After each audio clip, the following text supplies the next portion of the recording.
பாருங்க குப்பை தொட்டின்னு சொன்னா இது வந்து அந்தன இது பிஸ்மி இது மூணாவதான் இருக்கான்ல அவன் சரிங்களா. இந்த குப்பை தொட்டிகளை வந்து பார்த்தீங்கன்னா அது வந்து கட்டினா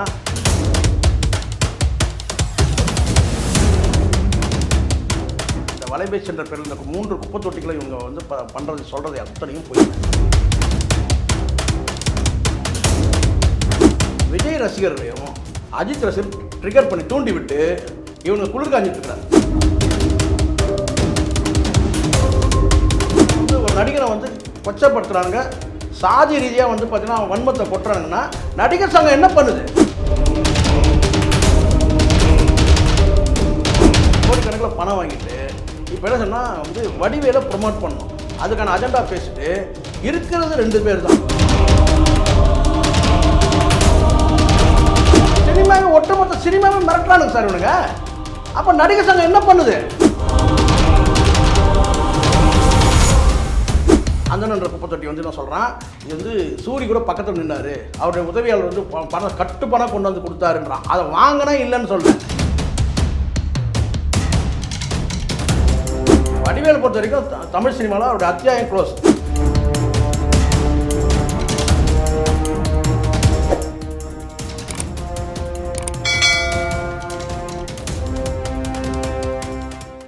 வணக்கம் சார்.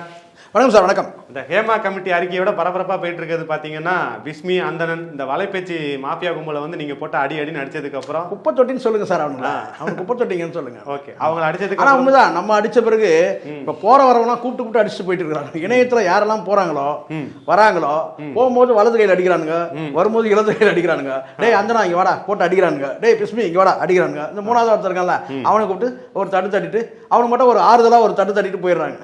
ஏன்னா இந்த 2 பேர் தான் வந்து பார்த்தீங்கன்னா வந்து இங்கே சினிமாவே வந்து தன் கால் கீழே இருக்கிறதா நினைக்கிறானுங்க தமிழ் சினிமாவை. இவங்களை வந்து பார்த்தீங்கன்னா இந்த குப்பை தொட்டிகளை நேராக சொன்னா குப்பை தொட்டிகள் இவனுங்க. பாருங்க குப்பை தொட்டின்னு சொன்னா இது வந்து அந்தன இது பிஸ்மி இது 3ஆவதான் இருக்கான்ல அவன் சரிங்களா. இந்த குப்பை தொட்டிகளை வந்து பார்த்தீங்கன்னா அபாலிஷ் பண்ணாதான், ஒழிச்சாதான் சரிங்களா சுத்தமாக இருக்கும்.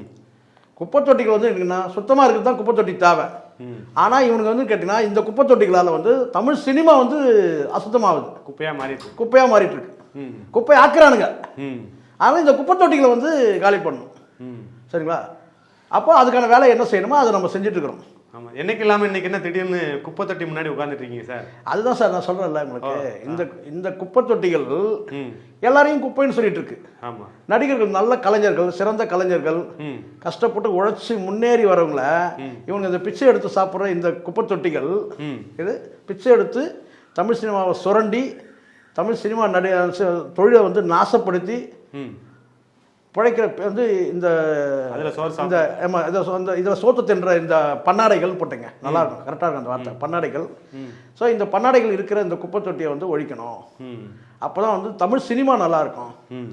அதனால தான் இந்த மாடல் இதுதான் அந்தனன் பிஸ்மி பேர் வைக்காத ப்ராப்பர்ட்டி. ஆமாம், பேர் வைக்காத ப்ராப்பர்ட்டி அப்படி சொல்லுங்க. பாவம் அவனை விட்டுருங்க. எப்பவுமே அவன் மேலே ஏதோ எனக்கு அவன் மேலே ஒரு பரிதாபம் இருக்குது. ஏன்னா இவனுக்கு தான் வந்து பார்த்தீங்கன்னா அவன் ஏதோ 500,000 போகிறப்ப கொடுத்து அனுப்புறாங்க, அவ்வளோதான் தவிர அவனுக்கு பெரிய ரோல் கிடையாது. இந்த 2 பேர் தான் வந்து இந்த மெயின். அதெல்லாம் இப்போ குப்பை தொட்டி பற்றி வித்தியாசமாக இருக்குது. பெரிய குப்பை தொட்டிகள், தரமான குப்பை தொட்டிகள். இது இவங்களுக்கு என்ன இந்த பருத்தி வீரம் படத்தில் பார்த்தீங்களா, இந்த பிணந்தினின்னு சொல்லிட்டு போகிறப்போ கொட்டுவாங்க பாருங்க. இப்போ போகிற வரவெல்லாம் கொட்டுறானா. ஒருத்தர் சொல்கிறாரு கேட்டா, சார் நீங்கள் அடித்த அடியில் இனி போகிற வரவெல்லாம் கூட்டு அடிச்சுட்டு போகிறானுங்க, இணையத்தில் யாரெல்லாம் இருக்காங்கன்னா அடிச்சுட்டு போகிறானுங்க அப்படின்றது சொல்கிறாங்க. அதனால் இந்த மாடல் கரெக்டான மாடல். வலைபேச்சுன்னு போடணும். இது பேர் வந்து வலைபேச்சு தான். ஆனால் இவனுக்கு பண்ணுறது அத்தனை விலைபேச்சு. அப்போ இன்னைக்கு இந்த குப்பை தொட்டிகளை பற்றி தான் பார்க்க போகிறோமா சார்? கண்டிப்பாக இந்த குப்பை தொட்டி பற்றி விரிவாக பேச போகிறோம். டாபிக்குள்ளே போகலாமா சார்?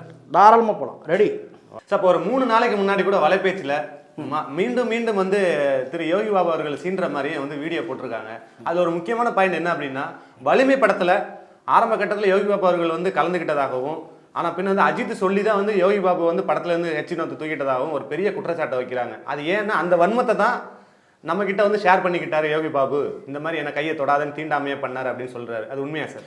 சார் ஒரே ஒரு விஷயம், இவங்க யாரை நல்ல முதல்ல ஒரு விஷயம், இந்த குப்பை தொட்டிகள் வந்து இந்த வலைபேசி என்ற பேரில் இந்த 3 குப்பை தொட்டிகளை இவங்க வந்து பண்ணுறது சொல்கிறது அத்தனையும் பொய் சார். ஒரே ஒரு விஷயம் நான் சொல்கிறேன், அது பொய்ன்றதுக்கு ஒரு சின்ன ஒரு உதாரணம் நான் சொல்ல முடியும். அவங்க பேசுகிறத பல விஷயங்கள் இருக்குது, நம்ம நிறைய பேச போகிறத பற்றி தொடர்ச்சியாக. இப்போ இதுதான் நம்ம செய்ய போகிறதே, முக்கிய ஒரு அஜெண்டாவை எடுத்து செய்ய போகிறதே அதுதான். ஏன்னா இவனுக்கு வந்து திட்டமிட்டு பிளான் பண்ணுறானுங்க. ஒருத்தரை வந்து பணத்தை வாங்கிட்டு ஒருத்தரை தூக்குறது, பணத்தை வாங்கிட்டு ஒருத்தரை இறக்குறது, இப்படியான வேலையை இவங்க செஞ்சுட்ருக்கிறாங்க. முதல்ல சொல்கிறேன் கேட்டால் இவனுக்கு சொல்கிறது அத்தனையும் பொய்ன்றதுக்கு இவனுங்களே வந்து ஒரு வாக்குமூலம் கொடுத்துருக்குறானுங்க. இப்போ நீங்கள் சொன்னீங்க இல்லையா, வந்து யோகி பாபு சொன்னார்ல, யோகி பாபு சொன்னதுக்கு ஏதாவது ஆதாரம் இருக்கா? எதுவும் கிடையாது, ஆதாரம் போட மாட்டானுங்க. இப்போ இது மாதிரி ஆதாரம் இல்லாமல் பொய்யான குற்றச்சாட்டு இந்த குப்பை தொட்டிகள் நிறைய செஞ்சுருக்கிறாங்க. அது ஒரு உதாரணம் சொல்ல பாருங்க. கொஞ்ச நாளுக்கு முன்னாடி கேட்டால் த்ரிஷா வந்து ஒரு வீடு வாங்கியிருக்கிறாங்க. அதுவும் விஜய் அவர்களுடைய கட்சி ஆஃபீஸ் பக்கத்துலேயே வந்து அந்த வீடு வந்து ஒரு அட்ஜஸ்டன்ட் பிளேஸில் இருக்குதுன்னு சொல்லிட்டு 2 மாதம் கழித்து என்ன சொல்கிறான்னு கேட்டிங்கன்னா, நம்ம த்ரிஷா வீடு வாங்கியிருந்தா சொன்னோம் இல்லையா, அது வந்து அதுவும் கூட பேங்க்கெல்லாம் சொல்லிட்டானுங்க. வடபாக்கு பிரான்ச் இங்கே வந்து இந்த எந்த பேங்க்ன்றதெல்லாம் பேரெல்லாம் சொல்லி போட்டானுங்க. அது ஃபுல்லாக ட்ரோல் ஆகிடுச்சு. கிட்டத்தட்ட வந்து லட்சக்கணக்கில் வியூஸும் வந்துடுச்சு. அதுக்கு பிறகு என்ன செய்கிறானுங்கன்னா, ஒரு 2 மாதம் கழித்து நம்ம சொன்னோம் இல்லையா, அது வந்து உண்மை இல்லை, அது வந்து வேற ஒரு உண்மையிலன்னு கூட சொல்ல, அது இல்லை, அது அப்படி இல்லை, வேற ஒரு நடிகை வந்து வாங்கியிருக்கிறாங்க. அந்த தகவல் அது வந்து நம்ம வந்து அப்படி சொன்னதை வந்து நீங்கள் அக்கௌண்ட்டில் எடுத்துக்காதீங்கன்ற மாதிரி போகிற போக்கில் அப்படி ஈஸியாக அடிச்சுட்டு, ஏண்டா நீங்கள் பேசுகிறீங்க, அதை பேசுனது வந்து பார்த்தீங்கன்னா வந்து ஃபுல்லாக ட்ரோல் ஆகுது. அந்த குறிப்பிட்ட யாரை வந்து அது பாதிக்கப்படுதோ அவங்க வந்து மன கஷ்டப்படுறாங்க, மன உளைச்சல் ஆகிறாங்க, அவங்களுடைய ரசிகர்கள் வந்து மனவேதனைப்படுறாங்க, இதெல்லாம் நடக்குது. இதுக்கு பிறகு 2 மாதம் கழித்து அது அந்த தகவல் இல்லைன்றதை சொல்லிடுங்க. அப்போ அதுக்கு ஏதாவது வருத்தம் தெரிவிக்கிறீங்களா? கிடையவே கிடையாது. இது என்ன சார் நியாயம்? நீங்கள் சொல்லுங்கள். அப்போ எது சார் உண்மை? இவங்க சொல்கிறது இவனுக்கு சொல்லக்கூடியதே இவனுங்களே உண்மை இல்லைன்றானுங்க 2 மாதம் கழிச்சு. அப்போ இவனுக்கு நோக்கம் என்னன்னு புரியுதுங்களா? இவனுக்கு டேமேஜ் பண்ணும். இவனுக்கு என்ன தந்திரமாக பண்ணுறான்னா, பாவம் எனக்கு தெரிஞ்சுன்னா இந்த விஜய் ரசிகர்களும் இந்த அஜித் ரசிகர்கள் தான் இதில் ரொம்ப பரிதாபமான நிலைமை. என்னன்னு கேட்டால், இவனுக்கிட்ட வந்து என்ன சொல்லு கேட்டால், விஜய் தான் வந்து பேச சொல்கிறாரு அஜித்தை பற்றி இவனுக்கு வந்து வன்மத்தை கொட்டுறான்னு வச்சுக்கலேன். விஜய் தான் பணம் கொடுத்து பேச வைக்கிறாரு. இந்த பக்கம் வந்து பார்த்தீங்கன்னா வந்து விஜய் மீது வன்மம் கொட்டினா அஜித் தான் வந்து பணம் கொடுத்து பேச சொல்கிறாங்க. இவங்க 2 பேருமே நண்பர்களாக இருக்கிறாங்கன்றது தான் அடிப்படை. இன்னும் சொல்ல போனால் ஃபேமிலி ஃப்ரெண்ட்ஷிப் இருக்குது. ஆனால் இது தெரியாமல் இந்த விஜய் ரசிகர்களும் அஜித் ரசிகர்களும் இவங்க என்ன பற்றி பேசுகிறாங்க, எதை பற்றி பேசுகிறாங்கன்னு சொல்லிட்டு அதுலேயே வந்து நீங்கள் இதில் இன்னொன்று கேட்டிங்கன்னா இவங்களே செட் பண்ணுறானுங்க. இவங்களே வந்து கமெண்ட்டில் இவங்களே செட் பண்ணுறது என்னென்னா, அதாவது இப்போ வந்து விஜய் ரசிகர் மாதிரி ஒருத்தரை பேச வைக்கிறது, அல்லது அஜித் ரசிகர் மாதிரி பேசுறது கமெண்ட்டில் பார்த்தீங்கன்னா தெரியும். இதெல்லாம் ரொம்ப வேலை, எல்லாம் குப்பை தொட்டி வேலை தான். இவனுக்கு இவ்வளோ பெரிய அஜெண்டா எடுத்து செயல்படுறானுங்க சார். ஒரு நடிகரை வந்து ஒரு பெரிய மெகா ஸ்டார் 2 பேருமே, சரிங்களா, அதை 2 பேருமே எப்படி காலி பண்ணுறானுங்க பாருங்க. இவர் சொல்லி தான் வந்து, அதாவது கேட்டால் விஜய்க்கு ரொம்ப இப்போ இவனுக்கு என்ன தெரியுமா சொல்ற, பொதுவில் என்ன சொல்கிறானுங்க தெரியுங்களா, மேனேஜர்ன்றானுங்க, அவருடைய தரப்பில் நல்லா பண்ணுங்க, இது அவங்க தரப்பில் அல்லது பிஆர்ஓ அல்லது மேனேஜர் ஆஃபீஸில் இப்படி தான் சொல்கிறது. இது எதுவுமே உண்மை கிடையாது. நீங்கள் சொல்கிறேன்னு சொன்னால் இதை யோகி பாபு சொன்னார்னா யோகி பாபு சொன்னதுக்கு என்ன ஆதாரம்? சரி, யோகி பாபு சொன்னார்ல, இதை கிளாரிஃபை பண்ணிங்களா? அஜித் கிட்டேயோ அல்லது அந்த இயக்குனர்கிட்டையோ தயாரிப்பாளர் கிளாரிஃபை பண்ணிங்களா? கிடையவே கிடையாது. இப்போ அவனுக்கு என்னன்னு கேட்டிங்கன்னா, ஒரே ஒரு அஜெண்டா எடுத்து செயல்படுறாங்க. என்னென்னு கேட்டிங்கன்னா, மாஸ்டர் பிளான். இங்கே சூரி அவர் வந்து ஹீரோவாயிட்டார். இருக்கிற ஒரே ஒரு காமெடியன் வந்து பார்த்திங்கன்னா வந்து யோகி பாபு தான், சரிங்களா. இப்போது இவங்களுக்கு என்ன கேட்டால், வடிவேல் வந்து ரீஎன்ட்ரி கொடுத்து படம் அவுட்டு, உங்களுக்கு தெரியும், எலி படம் அவுட் ஆகிடுச்சு தெரியும். இப்போது இவர் அடுத்த கட்டமாக கேட்டால் வடிவேலை கொண்டு வந்து இறக்கணும். வடிவேலுக்கிட்ட கோடிக்கணக்கில் இவனுங்க பணம் வாங்கிட்டு இப்போ என்ன சொன்னால் வந்து வடிவேலை ப்ரொமோட் பண்ணணும். அதுக்கான அஜெண்டா பேசிட்டு இருக்கிறது 2 பேர் தான். அதில் சூரி வந்து ஹீரோ ஆயிட்டார், சரிங்களா. இன்னொரு பக்கம் அவர் ஹீரோ ஆனதை வந்து பார்த்தீங்கன்னா கிரிட்டிசைஸ் பண்ணி, கேலி பண்ணி, கிண்டல் பண்ணி என்ன செய்யணும் போகிறானுங்க. அதுக்கு வந்து பார்த்தீங்கன்னா அவருடைய உதவியாளரே பணம் கொண்டு வந்து கொடுத்தாருன்னு பேசுகிறான். இந்த குப்பைத்தொட்டி, எந்த குப்பைத்தொட்டி? முதல் குப்பைத்தொட்டி, ஆமாம், அந்தனன்ற குப்பைத்தொட்டி வந்து என்ன சொல்கிறான், இது வந்து சூரி கூட பக்கத்தில் நின்னார், அவருடைய உதவியாளர் வந்து பணம் கொண்டு வந்து கொடுத்தாருன்றான். அதை வாங்கினா இல்லைன்னு சொல்லலை, அதை நான் மறுத்துட்டேன்னு சொன்னோம்ல, அதை சொல்லலை.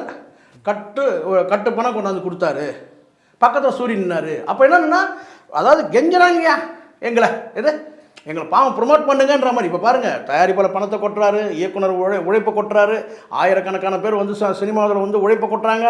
இதெல்லாம் தாண்டி ஹீரோ வந்து பார்த்தீங்கன்னா வந்து ரிஸ்க் எடுக்கிறாங்க. எல்லாம் பண்ணு கடைசியில் என்ன கேட்டால் இவனுக்கிட்ட வந்து பார்த்தீங்கன்னா பிச்சை கேட்குற மாதிரி, இவன் வந்து பார்த்தீங்கன்னா இவனுக்கு என்னமோ பெரிய பரோபகாரி மாதிரியும், இவனுக்கு என்னமோ தான தர்மம் பண்ணுற மாதிரியும், போனா போட்டோம் பொழைச்சிட்டு போட்டோன்னு சொன்ன மாதிரி இவனுங்க பண்ணுறான்னு பேசுகிறானுங்க சார். இது எவ்வளோ பெரிய அவமானம், மிகப்பெரிய அவமானம். அப்படி இல்லைன்னா உடனே பார்த்தீங்கன்னா சாதிய ரீதியாக வந்து வன்மத்தை கொட்டுறானுங்க. இப்போ நல்லா தெரியும் கேட்டால் இவனுக்கு வடிவேலுக்கிட்ட பணத்தை வாங்கிட்டு இப்போ யோகி பாபா காலி பண்ணணும். இவனுக்கு பிளானே அதுதான். இது வந்து நீங்கள் சொன்னால் வந்து இது ஒன்று, இதுக்காகவே ஒரு அசைன்மெண்ட் ரெடி பண்ணி தயாரிப்பாளர்களை வந்து பேச வச்சு அந்த படத்தில் வந்து பார்த்தீங்கன்னா அடுத்த படத்தில் வந்து வடிவேலு வந்து கால் ஷீட் கொடுக்குற மாதிரி பேசி அந்த லோக்கல் சரக்குன்ற அந்த படத்தில் இருக்க அந்த வச்சு இப்படியான ஒரு அசைன்மெண்ட் நடந்துகிட்ருக்கு. அடுத்த படத்தில் வந்து பார்த்திங்கன்னா வந்து வடிவேலு வந்து பார்த்திங்கன்னா வந்து வருவார். இப்போ வடிவேலு தான் என்ன செய்கிறாருன்னு கேட்டிங்கன்னா இவனுங்கிட்ட வந்து சிக்கிக்கிட்டு பணத்தையும் இழந்து எப்படியும் மீண்டு வர போகிறதில்ல. ஒன்ஸு புகழ் போச்சுன்னா போச்சு தான். உங்களை நல்லா தெரிஞ்சுக்கணும். இங்கே கை கால் போனால் கூட கட்டைக்கால் வச்சு பொழைச்சிக்கலாம். இல்லை வந்து பார்த்திங்கன்னா வந்து பணம் போயிடுச்சுன்னா கூட அந்த பணத்தை கூட நம்ம வேறு ஏதாவது தொழில் பண்ணி மீட்டு எடுக்கலாம். ஒரு தடவை கேரக்டர் வந்து டேமேஜ் ஆகிடுச்சுன்னா அவ்வளோதான், முடிஞ்சிடுச்சு. வடிவேலு பொறுத்த வரைக்கும் தமிழ் சினிமாவில் அவருடைய அத்தியாயம் க்ளோஸ். மாமன்னன் படத்தில் அந்த கேரக்டர் வந்து பேசப்பட்டது. அதில் வந்து அவர் காமெடியன் கிடையாது, புரிஞ்சுக்கணும் சரிங்களா. அது காமெடியும் கிடையாது, ஹீரோவும் கிடையாது. ஒரு முக்கியமான ஒரு கேரக்டர் நல்லா மனசில் பதிஞ்சு அப்படிதான். மீண்டும்லாம் அவர் வந்து காமெடிக்கு வரவே முடியாது. ஆனால் அப்படி இவனுக்கு சொல்லி இப்போ யோகி பாபா காலி பண்ணணும். இப்போ அடுத்ததுக்கு வந்து வேறு யாரும் கிடையாது. யோகி பாபா இல்லைன்னா வேறு யாரும் கிடையாது. அப்போ அந்த இடத்துல கேட்டால் என்ன சொல்லுவாங்க, கழுத கட்டா குட்டிச்சவர்னு சொல்லுவாங்கள்ல, அந்த மாதிரி கேட்டால் வேறு விதியேன்னு சொல்லிட்டு வடிவேலுடைய காமெடியை ரசிக்கணும். வடிவேலோட ஜென்ரேஷனே இப்போ கிடையாது சார். சிவகார்த்திகேயன் இவங்கெல்லாம் இவங்க தனுஷ் இவங்கெல்லாம் வந்துட்டாங்க. இவங்கெல்லாம் அடுத்தடுத்து இன்னும் யூத் வந்துட்டு இருக்கிறாங்க. விஜய் சேதுபதி இவங்கெல்லாம் வந்துட்டு போது வடிவேலுடைய சாப்டர் முடிஞ்சிச்சு. இப்போ இங்கே என்ன கேட்டால் இவங்களுக்கு வந்து கேட்டால் யோகி பாபா காலி பண்ணணும். யோகி பாபான்னு கேட்டால் உடச்சிட்டார். யோகி பாபா தான் உடச்சிட்டார். என்னன்னு கேட்டால் போல்டாக சொல்லிட்டார். எல்லாரும் தமிழ் சினிமாவே இவங்களை பார்த்து பயந்துட்டு இருந்தது உண்மை. பெரிய ஸ்டாருங்க கூட போயிட்டோம்னா ஐயோ இவங்க வந்து ப்ரொமோட் பண்ணாமல் விட்டாங்கன்னா நம்ம வந்து இல்லை நம்மளை டீக்ரேட் பண்ணிட போகிறாங்க, டேமேஜ் பண்ணிட்டு போகிறாங்க, இப்படி பயந்துருந்த போது தைரியமாக போல்டாக வந்து இவனுக்கு விலை பேசுகிறாங்க. இந்த வலை பேச்சுன்றதை விலை பேச்சு அப்படின்னு போல்டாக சொன்ன அது பாராட்டணும் உண்மையிலே. சார் அதுக்கு தான் அவரை கார்னர் பண்ணி அடிச்சுட்டு இருக்காங்க. அதுக்கு தான் தொடர்ச்சியாக பண்ணுறது. இப்போ யோகி பாபா காலி பண்ணணும் சார். சூரி வந்து ஹீரோ ஆகிட்டாரு, அவர் ஸ்டாண்ட் பண்ணணும்னு நினைக்கிறாரு. அதுக்கும் பாவம் இவனில் வந்து கெஞ்சுறாருன்னு சொல்ல அவனே சொல்ல, நம்ம சொல்ல அவனும் சொல்கிறான். சூரி பக்கத்து இதெல்லாம் யாராவது சொல்லுவாங்க சார் அநாகரிகம்ல. ஒரு ஸ்டேட்டஸ் இருக்குல்ல, அவன் எவ்வளோ கஷ்டப்பட்டு வந்திருப்பான் ஊர்லேருந்து கனவோட வந்து ஒரே. ஆமாம் எல்லாம் சொல்கிறது சூரிய சொல்கிறேன் முதல்ல. எவ்வளோ கஷ்டப்பட்டு ஊர்லேருந்து வந்து இங்கே ஆமாம் எவ்வளோ கஷ்டம் எவ்வளோ வந்து உழைச்சி முன்னேறி வந்தபோது இவன் சொல்கிறான்னு கேட்டால் அவருடைய ஹஸ்பண்ட் வந்து என்கிட்ட வந்து கட்டு பணம் கொண்டாந்துன்னாரு. அதை வாங்கலன்னு சொல்லவே இல்லை, நான் மறுத்துட்டான்னு சொல்லவே இல்லை. அந்த பணத்தை வாங்கிட்டு சூரிய வந்து பக்கத்தில் நின்னாருன்றான். அது எவ்வளோ ஒரு இது. சூரிய கூட பக்கத்தில் தான் நின்னார். அப்போது இவங்க வந்து ஹீரோ நடிக்கிறத வந்து இவர் ப்ரொமோட் பண்ணோம். அப்போ அங்கே அப்படி ஆயிடுச்சு. அடுத்தது யார் காமெடி? யோகி பாபா காலி பண்ணோம். இவங்க பிளானே அதுதான். அப்போ வேறு யார் காமெடி யாரும் கிடையாது. அப்போது வடிவேலை புக் பண்ணுவாங்க. இதுதான் இவங்களுடைய பிளான். இதுக்கு தான் கூப்பிட்டு வச்சு வந்து பார்த்தோன்னா தினம் வந்து இவனுக்கு வந்து இந்த குப்பை தொட்டிங்க நல்லா ஆழ்ந்து இந்த குப்பை தொட்டிங்க தினம் வந்து பார்த்தீங்கன்னா யோகி பாபா வந்து குப்பை ஈத்தரை தொடர்ச்சியாக பேசுகிறானுங்க. நான் என்ன ஈத்தரன்றது இழிவானன்னு பேர் சார். சாதி அடிப்படையில் அந்த சாதி வன்மத்தை நீங்கள் கொட்டுறீங்க. இப்போ ரஞ்சித் என்ன பண்ணாருன்னு கேட்குறேன். ரஞ்சித் எவ்வளோ பொங்குறாரு? ரஞ்சித் மேலே நமக்கு மரியாதை இருக்குது. தனிப்பட்ட முறையில் நீங்கள் வந்து பார்த்தீங்கன்னா உங்கள் குடும்பத்தில் சினிமா குடும்பத்திலே ஒருத்தரை வந்து பார்த்தீங்கன்னா ஈத்தரைன்ற வார்த்தையை பயன்படுத்துகிறான் சார். அப்போ ரஞ்சித் வந்து பார்த்தீங்கன்னா குரல் கொடுக்கவே இல்லைல்ல. நான் சொல்கிறது புரியுதுங்களா? ரஞ்சித் தான் குரல் கொடுக்கல, ரஞ்சித் மாதிரி எல்லாருமே குரல் கொடுக்கணும். ஆனால் ரஞ்சித் வந்து வெளியில் வந்து பேசுகிறார்ல, நாங்கள் இப்படி கஷ்டப்படுறோம் ஒடுக்கப்படுறோம் சொல்லிட்டு. சினிமாவில் ஒரு காமெடியன் வந்து இந்த அளவுக்கு உயர்ந்து வரும்போது 3 பேர் திட்டமிட்டு வன்மத்தை கொட்டுறாங்க. ஆனால் ரஞ்சித் வந்து பார்த்தீங்கன்னா என்றைக்கும் வேடிக்கை பாருங்க. ரஞ்சித் மாதிரி பல பேர் ரசிகர் அந்த நடிகர் சங்கம் என்ன சார் பண்ணுது நான் கேட்குறேன். இவனுக்கு யார் சார் வேணுமா? குப்பை தொட்டி பசங்க இவனுக்கு யார் இவனுங்க நான் கேட்குறேன். 3 பேருமே இவனுக்கு வந்து இப்போ வந்து ஒரு காமெடியனை வந்து ஒரு நடிகரை வந்து கொச்சப்படுத்துகிறானுங்க. சாதி ரீதியாக வந்து பார்த்தீங்கன்னா வன்மத்தை கொட்டுறானுங்கன்னா நடிகர் சங்கம் என்ன பண்ணுது நான் கேட்குறேன். இதுக்கு தானே சார் நடிகர் சங்கம் இருக்குது. நடிகர்களுக்குள்ள பஞ்சாயத்துனா கூட நீங்கள் சொல்லலாம், நாங்கள் 2 பக்கம் எந்த பக்கம் பேசுறதுன்னு கூட சொல்லலாம்.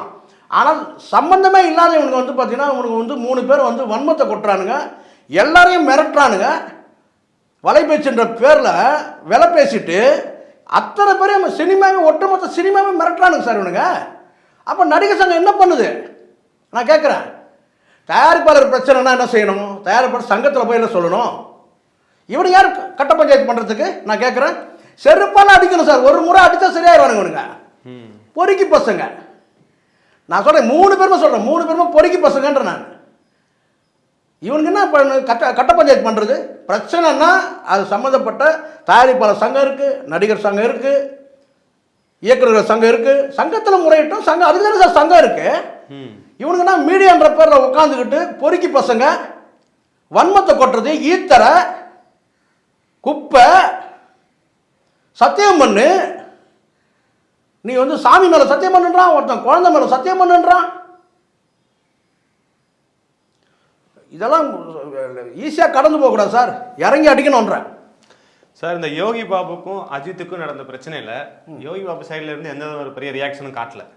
ஆனால் அஜித் குமார் சைடில் இருந்து அவங்களோட ரசிகர்கள் வந்து வலைதளத்தில் பிஸ்மியும் அந்தனையும் போட்டு கிளின்னு கிழிச்சிருக்காங்க சார். ஒரே வாரம் சொல்கிறேங்க சார், நான் மீண்டும் சொல்கிறேன் சார், தயவுசெய்து தம்பிகள் எல்லாருக்கும் நான் வேண்டுகோள் விடுறேன் சரிங்களா. ரசிகர்கள் எல்லாரும், அஜித் ரசிகர்கள்ட்ட என்னோட வயதில் மூத்த ரசிகர்கள் கூட இருக்கட்டும், எல்லாருக்கும் ஒரு வேண்டுகோளாக வைக்கிறேன். இவங்களை வந்து பார்த்தீங்கன்னா முதல்ல புறந்தள்ளுங்க. இவங்களை வந்து அந்த சப்ஸ்கிரைபை கட் பண்ண முடியும், சப்ஸ்கிரைப் பண்ண என்ன கேட்டால் முதல்ல. ஏன்னா இவனுங்க என்ன செய்கிறான்னு கேட்டால் விஜய் ரசிகர்களையும் அஜித் ரசிகர் ட்ரிகர் பண்ணி தூண்டி விட்டு இவனுங்க குளிர் காஞ்சிட்டு இருக்கிறாங்க. என்னை கேட்டால் சொல்கிறேன் சார், அஜித் வந்து அந்த மாதிரி நபர் கிடையாது சார். நான் சொல்கிறேன், அஜித்தும் சொல்கிறேன், யாரும் அந்த மாதிரி சாதிய வன்மலாம் கிடையாது. விஜய்லாம் வந்து பார்த்தீங்கன்னா வந்து யோகி பாபுக்கு வந்து கிஸ் பண்ண காட்சியெலாம் நீங்கள் பார்த்துருப்பீங்க சரிங்களா. அந்த மாதிரி யாரும் அந்த மாதிரி எண்ணமே கிடையாது. அஜித்துக்கு அப்படிப்பட்ட எண்ணமே கிடையாது. அவர் வந்து பொதுவாக வந்து பார்த்திங்கன்னா வந்து சில விளம்பரங்களில் தேவையற்ற விளம்பரங்கள், அவர் மேடை அந்த என்ன சொன்ன இந்த மேடை ஏறுறது, சில விஷயங்கள் வந்து அவர் அவாய்ட் பண்ணார். அதே அனுமதி இல்லாமல் வந்து வந்து செல்ஃபோனில் ஃபோட்டோ எடுத்தால் இது போல தான் வந்து பண்ணுவார் தவிர தொடாதீங்கன்னு சொல்கிறது இதெல்லாம் அதீதமானது. இவங்களுக்கு என்னென்னு கேட்டால் அஜித் வந்து எந்த வகையிலும் இவங்களுக்கு வந்து பார்த்தீங்கன்னா சட்டை பண்ணவே இல்லை சார். அந்த வன்மத்தை கொட்டாங்க.